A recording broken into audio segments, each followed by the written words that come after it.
Like many other subjects which are under more or less constant analysis, there are numerous misunderstandings.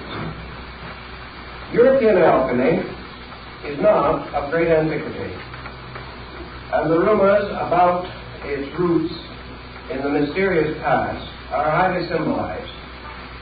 Actually, we have almost nothing on the subject of alchemy in European literature prior to the beginning of the 15th century, A.D. And nearly all of the so-called earlier works are backdated. That is, they were prepared and printed after the year 1500, but with fictitious dates of an earlier period added to them. There is very little of alchemy in the incunabula printing of the first 50 years of printing, between 1445 and 1500. And we have very little evidence that the alchemical writings attributed to ancient authors are genuine.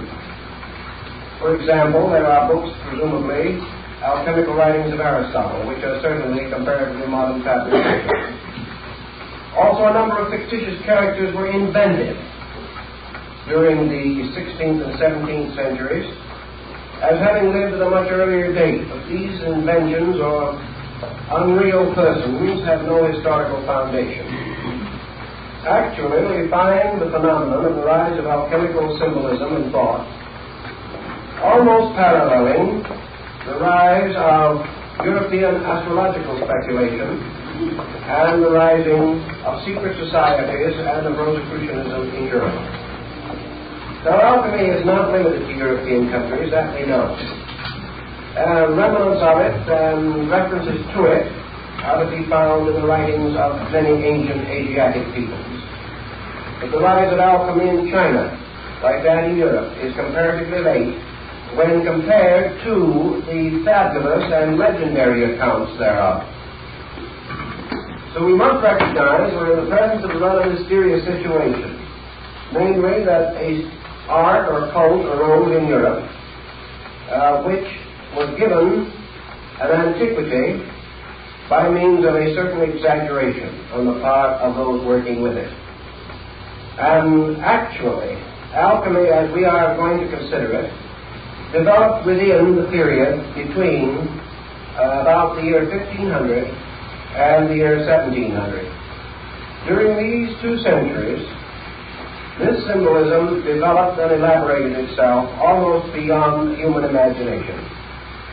Most of the symbols employed by the alchemists were derived from earlier sources, but there was also a wonderful mixture of creative ingenuity evident in the designs and figures.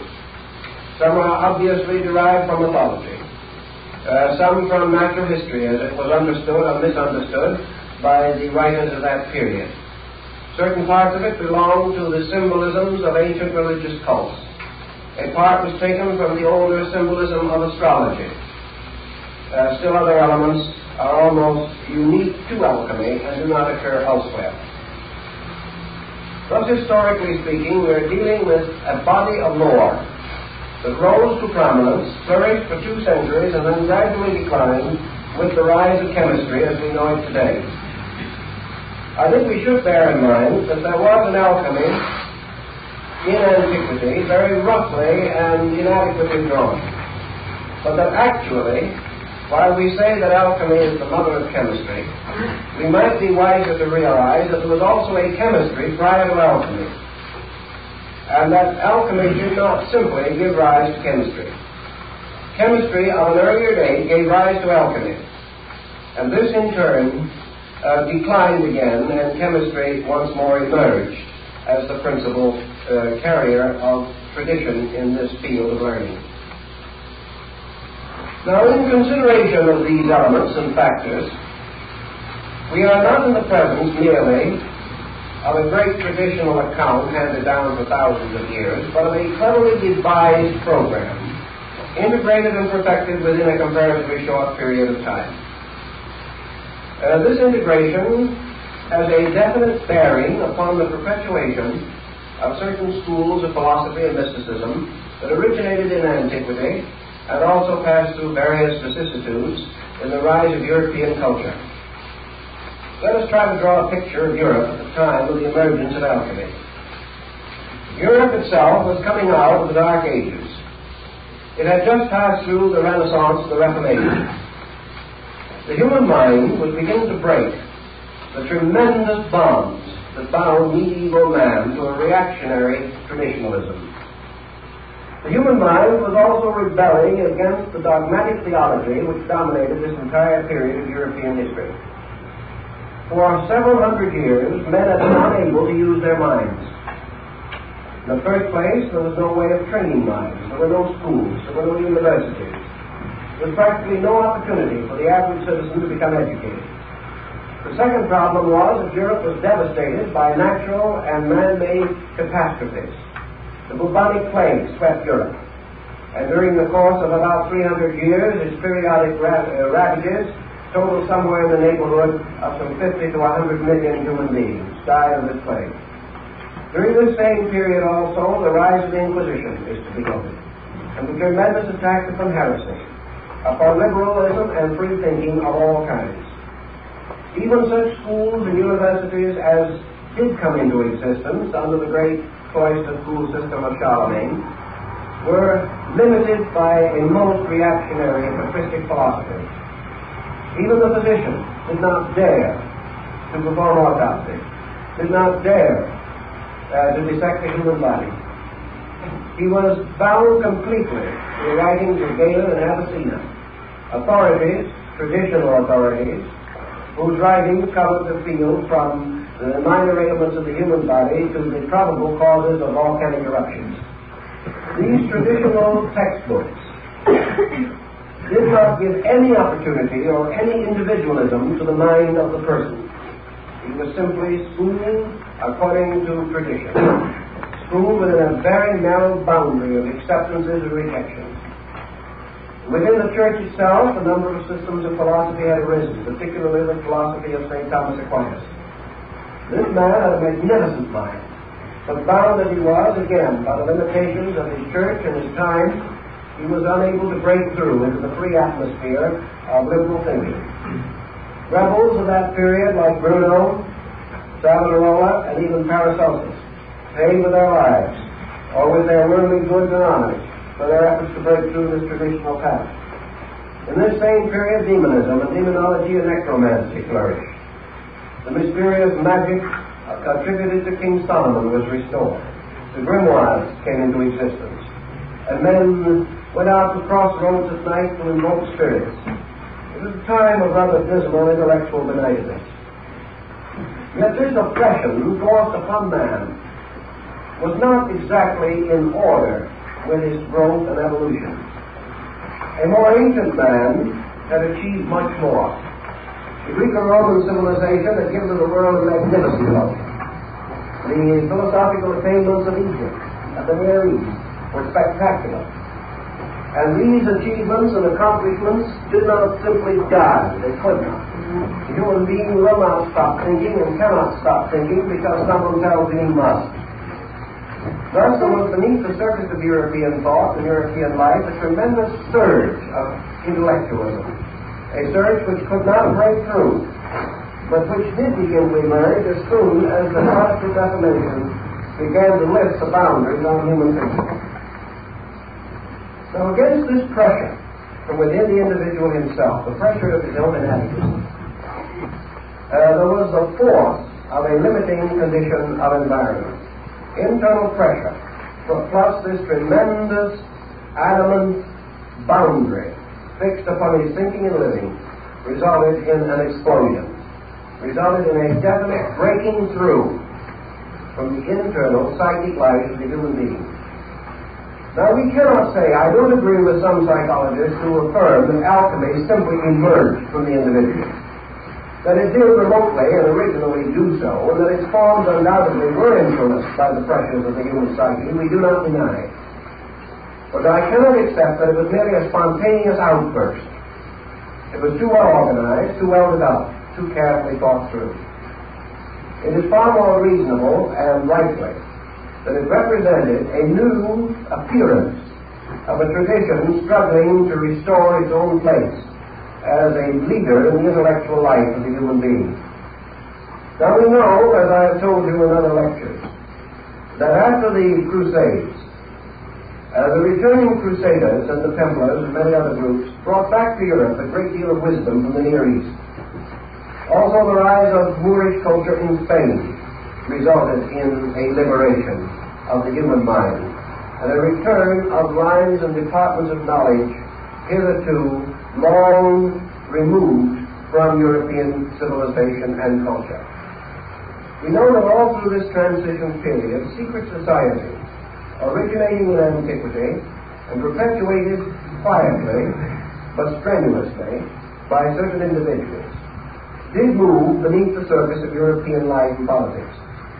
These societies, striving for survival and also for their major purpose, which was the liberation of the human mind, continue to operate quietly but effectively, as we know from the stories of the troubadours, the guilds, and many other groups. Now, as far as it is possible to determine, alchemy was devised as a means of perpetuating a secret kind of knowledge under the symbolism of chemistry. Now, why was chemistry chosen? Let us reply by asking another question.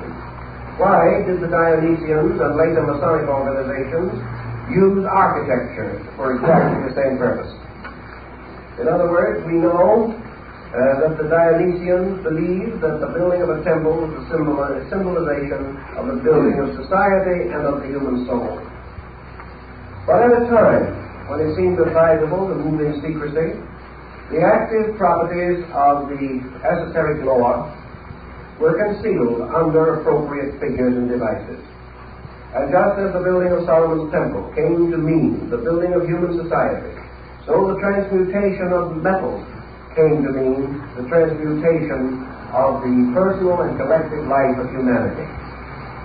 The symbolism was adroit because the alchemist had hit upon a basic truth, namely that all departments of nature can be brought under one general pattern, and any science thoroughly understood is a key to nearly all other forms of learning.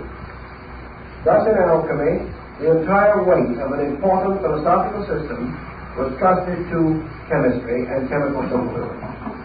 We may say that this was suitable and proper for the reason that against this symbolism there was no well-integrated body of opposition. If these philosophers revealed themselves as philosophers, they would have been persecuted.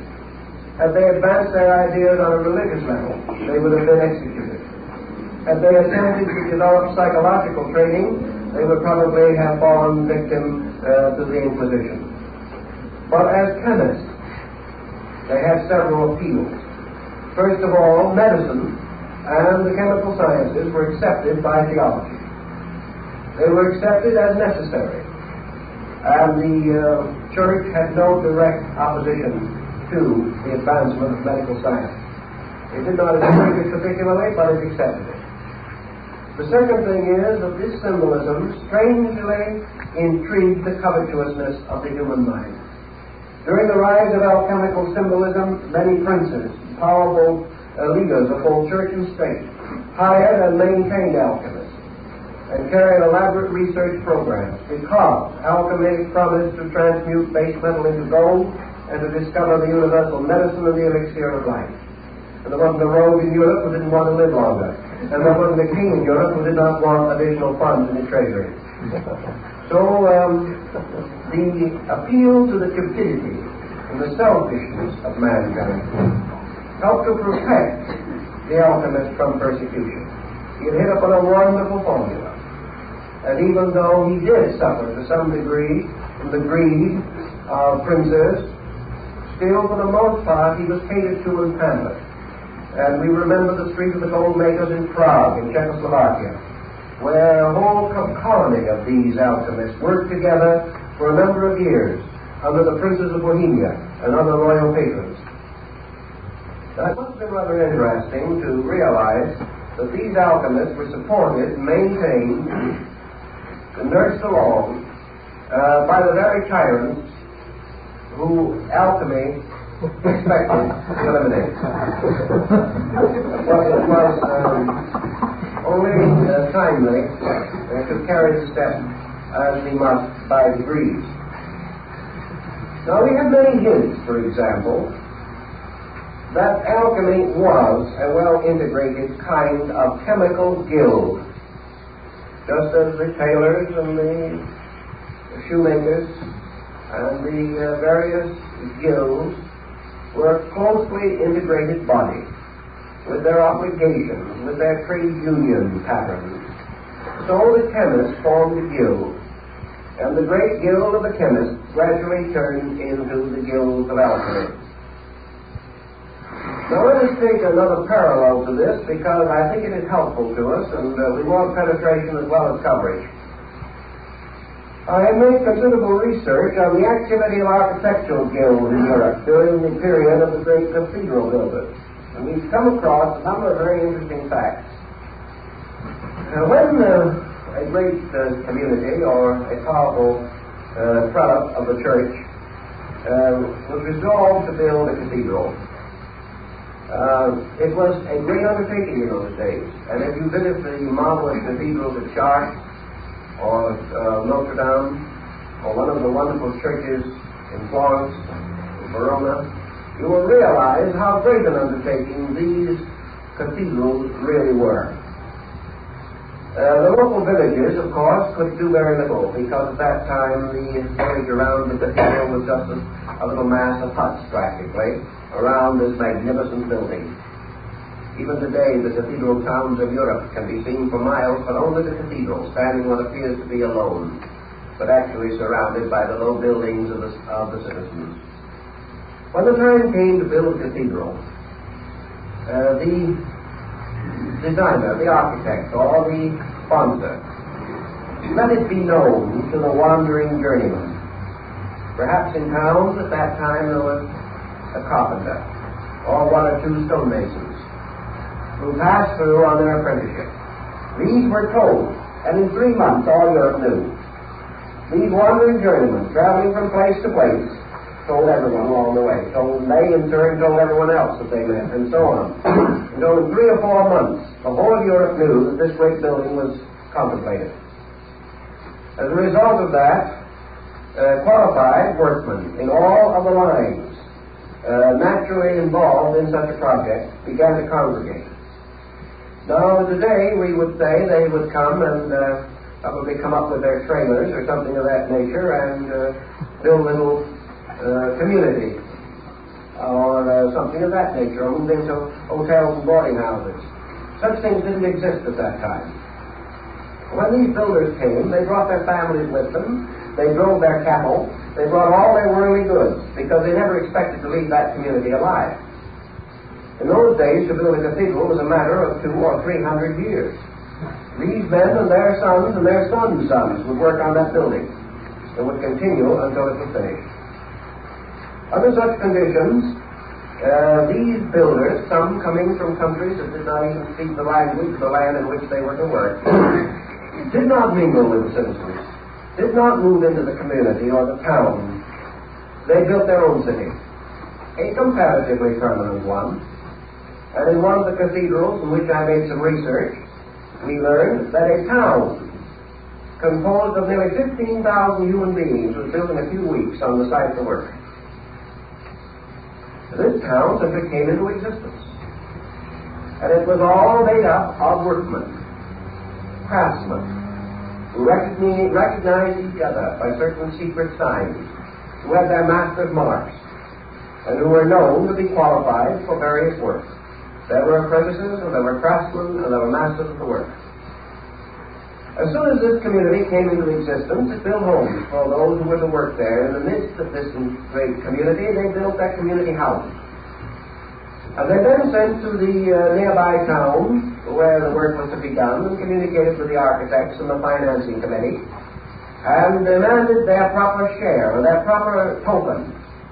For it was up to the community where they worked to supply each one of these men with a pair of gloves, a white lambskin apron, and a certain amount of raw hides and skins to cover the roof of his communion house. As soon as this had been properly taken care of, this community, created by these workmen, held a session, elected its own officers, created its own mayor, or in this case, master of the work, his assistants, to prepare the work of the day and to lay out the program for all of the other workmen. These men and their community lived completely apart from the rest of the country in which they lived. And as the records of the time show, they did not even follow in the religion of the community. These people had their own religion, and several early fathers, writing of these communities of builders, shook their heads sadly over their quills and said that we think that some of them were not as good Orthodox Christians as they should have been. It's quite possible, because from the Near East came men who worked in silk and fabrics, came cutters of stones and gems. From North Africa came men skilled in design and artistry. From Bulgaria, Romania, from the great Slavic states, from all parts of Europe they came, Christian, Muslim, Jew, everything you can think of, but all bound together by the great guilds into which they had been initiated. These guilds created their own world. They created their own cooperatives. They had their own ways of taking care of the widows and the fatherless. They took care of their own sick. They brought their own physicians. They did everything, and they created a form of government which we call today democracy. And that democracy began within the structure of the guilds. Now, if you attended a great meeting of the guild masters, you would attend something that was very interesting. You would find these men gathered in the communion house or in the community center. And here, on certain intervals, prescribed by their laws and their traditions, they broke bread together. And because not one of these was greater than another, they were seated around a circular table. And in the midst of the table was the gill cup. And this gill cup had on the lip, all around the edge of the cup, little hooks. And on each of these hooks was the crest and shield of a guild master. This cup was filled with wine, and each of the masters drank from the cup, performing a ritualistic Eucharist and rededicating their lives to the great service of the architect of the universe. They were worshipping through building. Their laws were their own. Their secrets were inviolate. Their mysteries were perpetuated. And the power of these men can well be imagined when we realize, for example, that a few days after he placed his famous bull on the church door, Martin Luther, who was by instance a guildsman, because he belonged to the guild of the watchmakers. Soon after he had made his public statement against the sale of papal indulgences, Luther was called before his guild. And here in solemn assembly, he was placed under the protection of the guilds and given a medal, which must always wear, and which he should show in time of emergency. And from that time on, although Luther had a hard time, he was under the protection of this body, and was one of the few of the great reformers of the period who survived. The guilds were very powerful. Now here is a guild which we know definitely was dedicated to building buildings, but we also know from the inscriptions which they placed upon the stones, from the mysterious carvings they hid far in recondite places in the masonry, from their wonderful use of emblems and figures, that they were more than just guildsmen. They were the perpetuation of the secret schools of architecture known as the Dionysian artificers in Greece, the Vitruvian Collegia in Rome, and the famous architects called the Comacene builders, who had their refuge in Lake Como. These were all initiate schools from antiquity, concealing the secrets of human regeneration under the story of architecture. And here's one group of guilds. Now let us pass for a moment to another group. And this is the group of the chemists. The doctors, the chemists, and those who had to do with research in metals, metallurgy, and things of that nature. All who touched fire as a means of working the elements of their craft were bound together. And this mysterious body of chemists, although it did not build cities at the foot of cathedrals and do things of that nature, was an integrated body. And it was also in close relation to the crafts of the builders. After a great deal of research, I was finally able to recover ancient drawings of the original doors of the Cathedral of Notre Dame in Paris.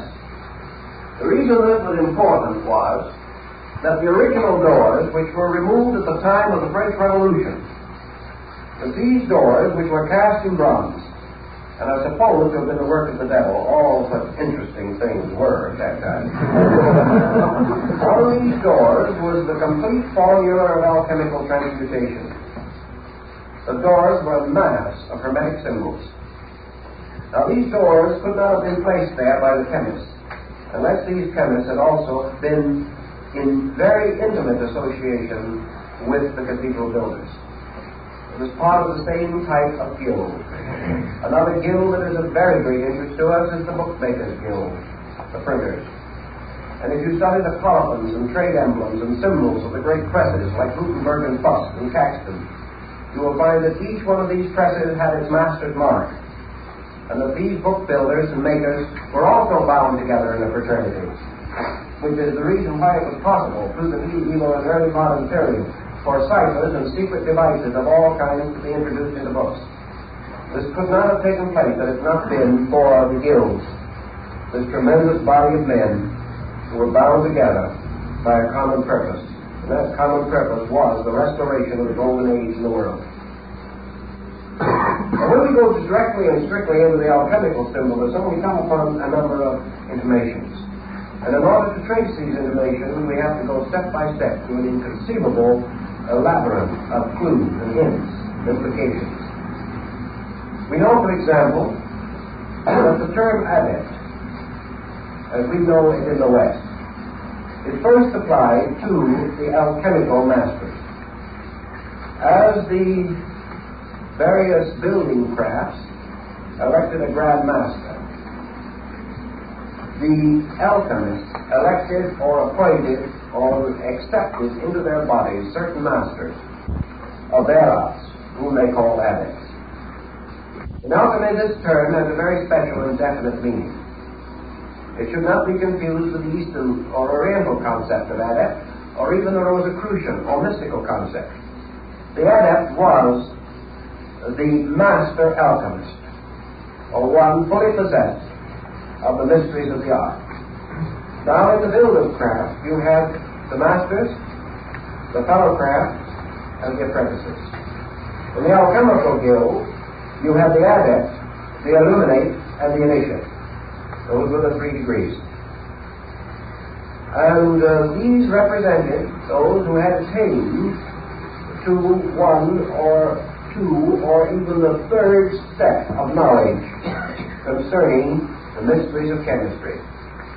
The adepts gathering together in the performance of their equivalent to the master builder's Eucharist, gathering around the great guild cup, which in this case was the wonderful alembic of alchemy, also appointed their ruler, who was called the Adept King. And there's one of the very rare tracts which is almost unobtainable, states that in alchemy there was the King Emperor, the supreme ruler of the entire school scattered throughout the world, that under him were the princes of the blood, the highest adept masters. Below them were the dukes, the earls, the barons, the knights, and the squires of this hierarchy.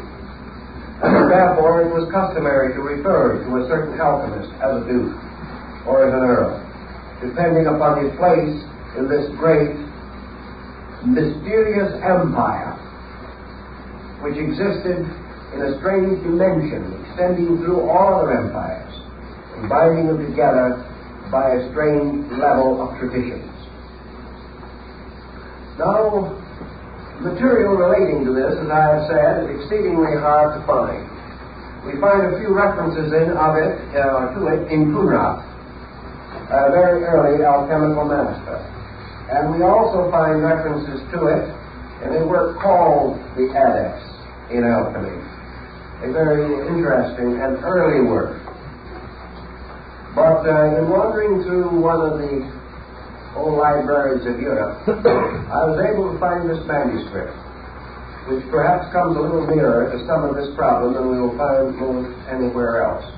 And as far as I'm able to find out, this is the only copy of it that exists. And this is called The True Adepts, Illuminates, and Initiates of the Hermetic Arts. This is in the form of a kind of biographical glossary. It is almost in the form of a certain biographical who's who in alchemy. And from the first page of this, we learn the definitions as they were used within the body of the alchemical school. The term adept is properly applied to one who has learned the great work and who has performed it.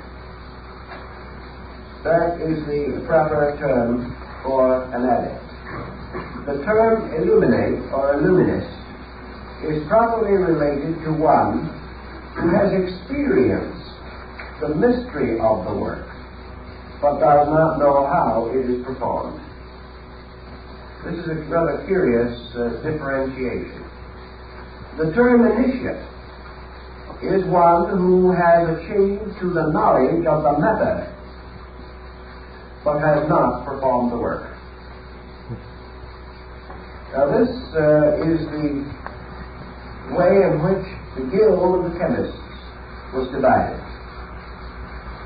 Following this is a list prefaced by the fact that it must always and ever be remembered that there are false adepts, false illuminates, and false initiates, but that the genuine ones can be determined only by those who have the knowledge to investigate the secret marks and symbols.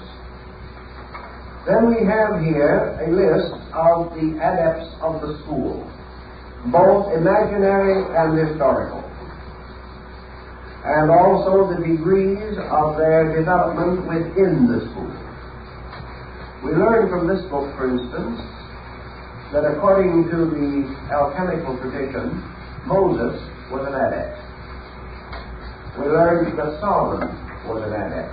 And this brings us very close to the fact that Solomon was also supposed to have been a great architect and a master of those mysteries. Then we learn also, as we go on through these lists, some of the other names involved in this. The Apostle John, a sublime illuminate. Hermes, an adept. Orpheus, an adept. Apollonius of Rhodes, an initiate. Homer, an initiate. Ptolemy, an illuminate. Virgil, an initiate. You can go right down through this book, and you will find all of the principal names and their ranks in the school. We also learn that Avicenna was an initiate. Albert the Great, Albertus Magnus, was an adept. St. Thomas Aquinas was an initiate. Roger Bacon was an initiate. Raymond Looney was an adept. I won't try to read them all because many of the names are not particularly important to us now. But this work carries on through all of the different steps of alchemy, pointing out that these different teachers, masters of the schools, were actually bound together in a pattern. Now when we take an alchemical tradition and we come to the discovery that it includes Orpheus and Homer, we know that we're not dealing with chemistry, because these men were not chemists. We were dealing with an esoteric system of which the alchemical schools in Europe were comparatively recent development. Verdi, an illuminate. Michael Meyer, an initiate. One of the interesting things we find as we go along through here is that a number of names that are a little better known to us are also to be found if we go near the end of the list. We know, for instance, that this list, strangely enough, ends with a comparatively familiar name, and that is Baron Emanuel Swedenborg, an Illuminate. Now, when we study Swedenborg and his association with Saint Germain and Cagliostro, we have reasons to believe that the book is probably correct. But this is, as far as I know, the only who's who of the Hermetic Adepts there is. But the principle behind it is that the entire work was an integration, was a definite system devised for a purpose. And that purpose was concealed under a series of alchemical or magical symbols and devices, the meanings of which we will try to explain at least in part as this series progresses. Now, the next thing that I want to bring up in connection with the alchemical tradition is to try to orient what basically alchemy stood for. Generally and broadly, we know what it meant. We know that by transmutation was implied regeneration. We also know that the symbolism of alchemy was exact. Why? Because it was based upon an exact science, chemistry. We also realize that as we go into it, that perhaps the nearest parallel that we can find to it in our common experience in the modern world is yoga. In other words, alchemy was an esoteric discipline. It was a discipline based upon an exact science of human regeneration. Now, just as in almost all of the exact sciences of antiquity, it is assumed that the keys were lost, and that therefore the mystery of the cult or sect is no longer to be found. This I question very greatly.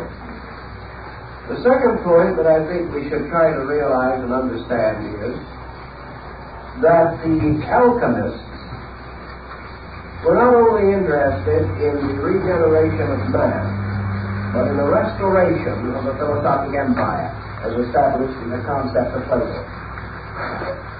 This restoration of the philosophic empire was to be undertaken by a broad political program.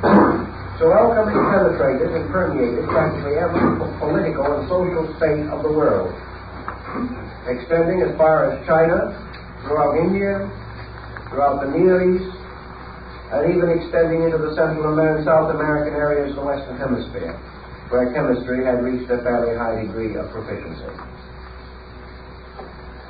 Around the alchemical speculation, as it is, we have developed a great number of overtones.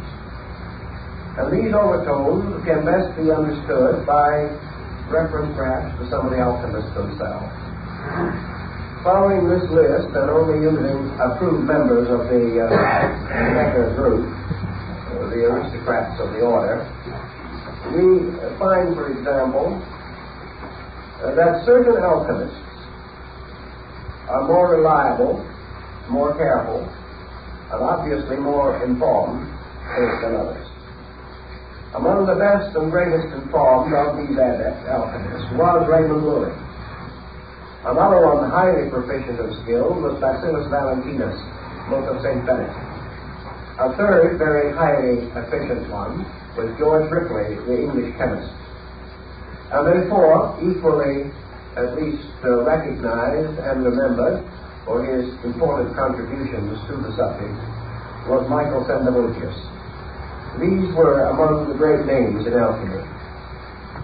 Therefore, when we read them, taking a work such as the Triumphant Chariot of Antimonium by Basil Valentine, we come always upon lines like this: Woe, woe, woe unto the gold makers.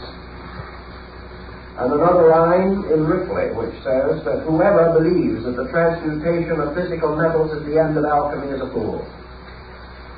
All these things are tossed in.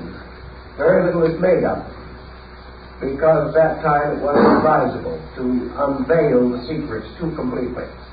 But the alchemists themselves have left in their published and outer writings irrefutable proof that they were not to be considered merely as chemists, that they were to be considered as the instrument of a secret purpose and art, and that this art they had inherited or brought down from a remote antiquity.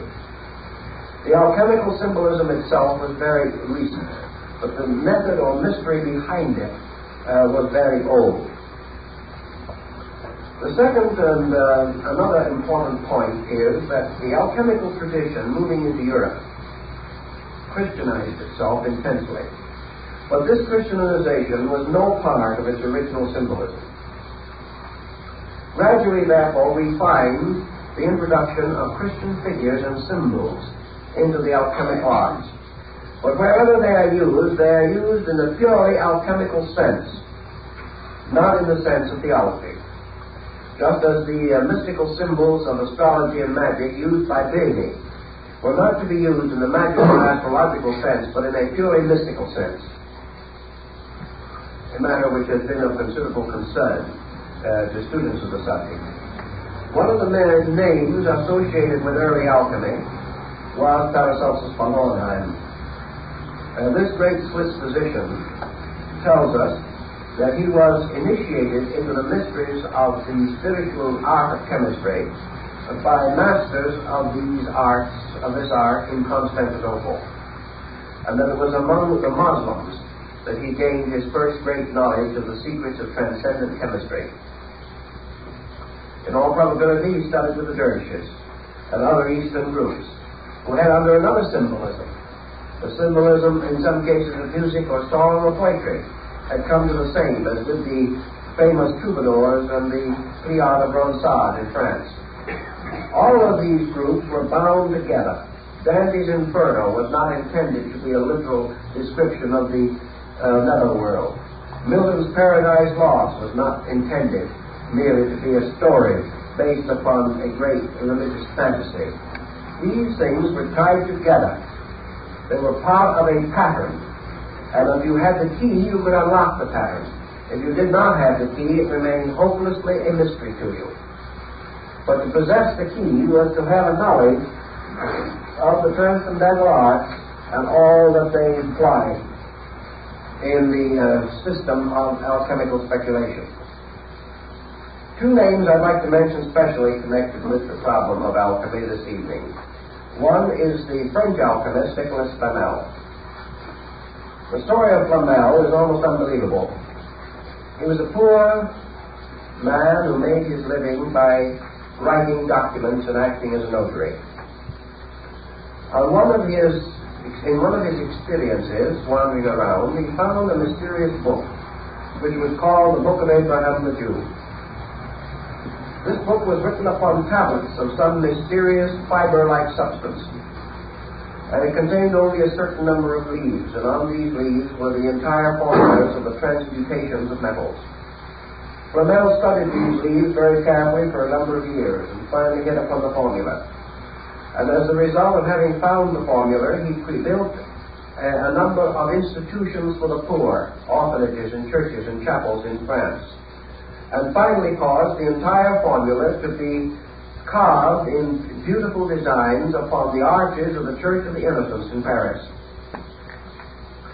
When I was in Paris just before the war, I went in search of the Church of the Innocents. Unfortunately, it has departed from us. And where it once stood is now a small and almost deserted park. I happened to be able to get hold of the gardener, or caretaker, who watched this park, and he told me that every so often that when they were planting and weeding and making the little flower beds to look as best they could, they would dig up bones from the old cemetery of the Church of the Innocents. And then a number of stones and a number of inscribed sections from the church had been taken into the courtyard of the Cluny Museum in Paris, where they stood around in various places. I went over there and looked them over. Some of them still showed sections of the alchemical designs of Nicolas Flamel. This mysterious man was persecuted terrifically. He gave the secret from him, but never divulged it. And is said finally to have gone to Asia. where he lived for a great length of time in company with dervishes and other mystics. He was quite a remarkable person, and a wonderful story about him could easily be written. Another interesting personality in the tradition of alchemy is the mysterious character Elias Adepta, the king of the Adepts. He shows up once in a while, but has the same elusiveness as the mysterious character of the Wandering Jew. The Adept king is described in some detail in one or two alchemical works. He is said to have lived forever, to have spoken every language in the world. And it was his peculiar habit to wander about Europe in disguise, always appearing in the costume of the country which he visited, always appearing to conform with its laws and customs, appearing at will and disappearing at will. And the story of Elias Adepta is one of the most fantastic in the entire circle of metaphysical literature. Typical example of the story of Elias Adepta will be found in the writings of men like Sendavogius, an alchemist working in his laboratory, struggling desperately, very devout, very sincere, very noble man. Finally came to the point where he could no longer find any further clues to the mysterious search which he was advancing. He came to the point where there were no longer any answers. He did not know what to do next. He had done everything that he could think of and conceive of, and had studied and worked and labored and prayed and meditated and gone as far as he could. In this emergency, it was not uncommon for a knock to be heard on the front door of his house. A mysterious man would come in. And he would go to the laboratory of the chemist and sit down and talk to him for a few moments, and then tell him what to do. And then, when asked who he was, he would probably smile and say, "Oh, just a wandering chemist who kind of had an idea to give a little advice at this time," and would walk out the door and never be seen or heard of again. Gradually, the records of this mysterious wanderer gained proportion. And for over 200 years, the story of Elias Adepta, wandering about Europe, is to be found in choice archives in this field of research. In a few cases, he told his name. He was Elias the Adept. He was the mysterious Adept king who was to come and to rule over the world. Then he would vanish again, like the mysterious bodhisattvas of Shambhala, not to be seen or heard of anymore. As these stories build and as the legends accumulate, the parallels between this concept and that of the Oriental mysteries become very obvious.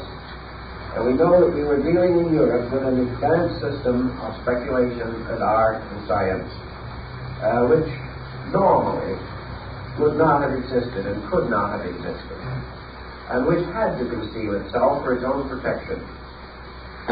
Out of the alchemical furor of the 15th and 16th century came the Rosicrucian furor of the early 17th century.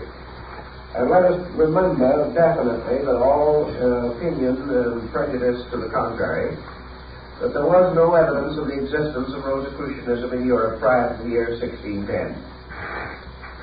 That the story like that of alchemy has a much older origin, but that this origin is fantasy, is legend, lore, symbolism, all that we will accept. But actually, this society, which combined certain hermetic and alchemical factors with those of other sciences of the time, such as Kabbalism, magic, actually came into existence about 1610. Nearly all of the alchemists then flourishing in Europe became immediately involved in this new heresy, the Brotherhood of the Rosy Cross.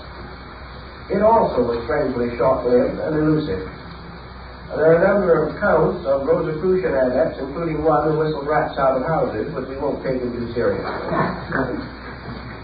In the first 10 years of Rosicrucian excitement, after the publication of the Brahma and Confessio Fratelitatis, about 900 books were written dealing with the subject by persons who knew nothing about it whatsoever.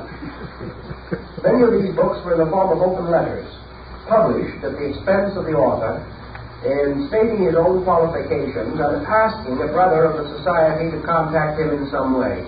because he had no way of contacting the society itself. Naturally, most of these letters and open epistles were ignored. No one has ever been able to find out who the dominant persons were behind this movement, any more than that of the original alchemy. But that they all sprang from a common root, that they all had certain works in common, we cannot doubt. That they fulfilled a very useful function in the unfoldment of the European mind is also quite definite and evident.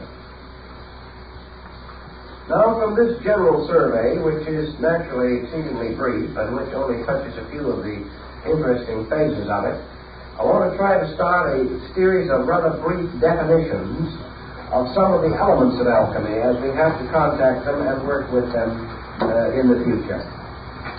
First of all, alchemy, as we say, has three steps or degrees of adepts. One being the adept himself, one the illuminate, and one the initiate. It likewise had three great works or achievements with which it was concerned primarily under the title or general collective term, the magnum opus, or the great work. The first and supreme work of the alchemist was the formation or the production by art and genius of the philosopher's stone, the lapis philosophorum. Now, the creation of the philosopher's stone was associated identically with the adept himself. The adept, or the master of the school, and the philosopher's stone parallel. In other words, the adept and the stone had something in common, almost something in identity. The second work of the great school of alchemy was the transmutation of base metals. This, the formation of physical chemistry for the production of synthetic minerals and metals, was associated with the third step in the cycle, namely the initiate. In other words, the initiate was the transmuter of metals. The illuminist, who was between these two, was identified with the search for the universal medicine. So we have the three steps in relationship to the three grades. The creation of the stone being the work of the adept, the discovery of the universal medicine being the work of the illuminate, and the transmutation of base metals being the work of the initiate. These three then represented the keys to the works of the grades, or differentiated the labors of the three classes or orders of alchemists. The transmutation of base metals into gold was the work of science.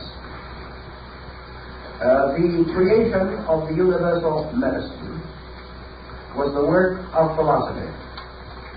The casting of the lapis philosophorum, or the great stone, was the work of religion. Thus, religion, philosophy, and science were in the three grades, as in almost all of the great mystical things, schools and systems. The first grade was, of course, the grade of the spirit, the second, the grade of the soul, and the third, the grade of the body. Thus, the body was the transmuter of minerals, the soul, the discoverer of the medicine, and the spirit, the precipitator of the stone. Von Welling, the great German adept, gives us a very definite series of definitions, indicating that these accomplishments conceal the rituals, rites, and secret ceremonies of the grades, and that therefore, under the heading, for instance, of the transmutation of metals, we have an interesting symbolism. The alchemist represented metals under usually 7 symbols. These 7 symbols being identical with the planetary symbols of astrology. Thus, for instance, lead with Saturn, iron with Mars, and so on. These were the base metals, and they were formed together in the form of a 6-point star composed of 2 interlaced triangles, and in the center a 7th point, so that the 6 points on the points of the stars and the 7th in the center constituted the 7 metals. Now, the alchemists also also drew this, as defined in the Septium Deum, in the form of 7 of these 6-pointed star patterns arranged in a circle like a wreath. In each one, a different symbol of a different metal was in the center, and the other 6 surrounded it on the points of the stars. Each one, therefore, told us the simple point that the alchemist himself made out, namely that each one of the metals contains all the others. Now, if we take the points of the metals and we change these into the 7 liberal arts and sciences, we shall then have a key to the great social reform of the transmutational level of alchemy. In other words, your 7 metals are the 7 departments of human society. They are the 7 arts and sciences. They represent the 7 races, the 7 continents, all of the great systems of septiums by which the world's life and progress are measured. Each of these contains within itself the seeds of all others. And the alchemist says that the seed of universality is within every particular of nature. Every atom contains all the rest. Every center contains an infinite circumference locked within its own essential nature. Also, the alchemist pointed out that every base metal contained within itself pure gold. Now, the amount of pure gold contained within any atom or any minute particle of matter might be so slight as to be practically beyond discovery. But alchemy says you do not create gold, you make it grow. The seed of the divine metal is within all base metals, and that the transmutation of a base substance is not actually a change into something that did not previously exist, but the release of that which is forever present in all compounds and in all elements. So that alchemy is the nourishing and the feeding of the seed of gold in everything.